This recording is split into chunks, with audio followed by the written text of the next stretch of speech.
Second Amendment can be interpreted many ways, but it states that a well-regulated militia being necessary to the security of a free state and the right of the people to keep and bear arms shall not be infringed. This issue concerns the Second Amendment and how to have better gun control without taking away citizens' rights. The Second Amendment defines the American experience because it is a right of every citizen, and there could be many problems if those rights were to be restricted or taken away. There have been many concerns about if taking away guns will lead to peace or havoc.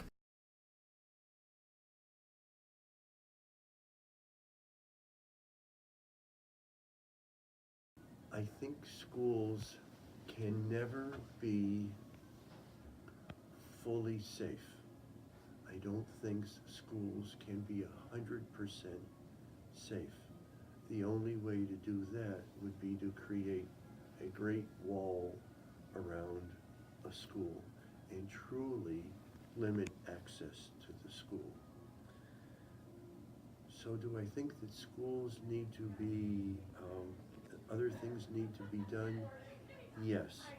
I think actually one of the most important things is that schools can become safe in two other different ways. Number one, if everybody is vigilant, if they have their eyes open and their ears and they're listening.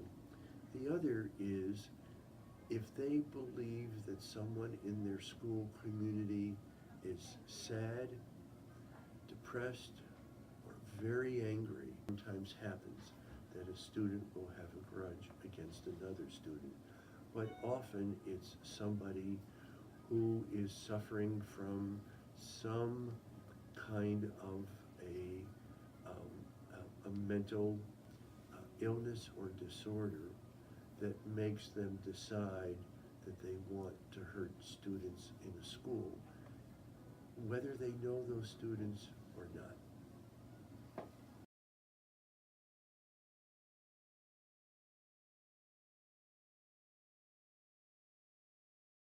The Brady Campaign are nonprofit organizations that want gun control against gun violence.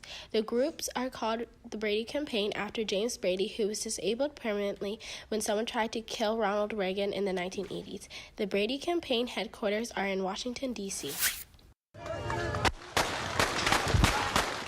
Ronald Reagan was 2 months into his presidency when John Hinckley Jr. drew a $29 handgun outside the Washington Hilton Hotel on March 30th, 1981. He wounded the president, Brady, a Secret Service agent, and a Washington police officer.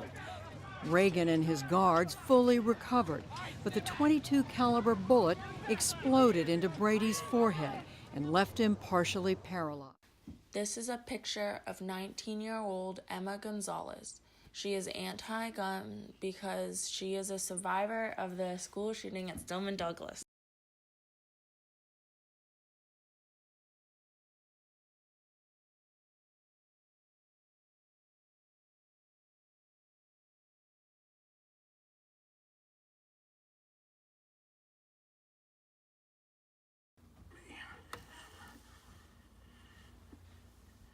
All right, the proposition really has 2 points, and I only want to make 2 points. Number one, if you actually banned guns, it's going to primarily affect non-criminals, and that's the non-controversial part of what I'll have to say. And secondly, there's a harm in taking guns away from good guys.